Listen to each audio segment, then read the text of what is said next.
Ji buvo kaip saulė po ilgos žiemos, tavo šypsena, tavo balsas.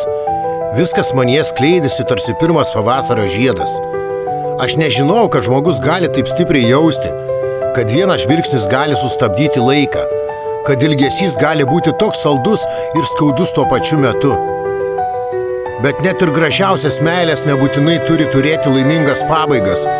Kartais jos tiesiog egzistuoja, trumpai, stipriai ir išeina, lyg būti atėjusios tik tam, kad primintų, jog dar mokame mylėti, kad širdis dar gyva. Mes turėjom viską, jausmus, ryšį, tą tylę akimirką, kai nereikėjo žodžių. Bet neturėjom svarbiausia – tinkamo laiko, tinkamų aplinkybių. Galbūt netinkamos drąsos. Meilė buvo tikra, bet gyvenimas per daug sudėtingas. Ir štai dabar aš sėdžiu su prisiminimais, kurie šildo ir skaudina vienu metu. Jie kaip kava be cukraus, karšta, bet karti. Graži, bet nelaiminga meilė palieka pėdsakus. Ji moko, kad tikri jausmai ne visada randa kelią į laimę. Kartais jie tiesiog yra, kaip daina, kurią išgirsti vieną kartą ir niekada nebepamiršti.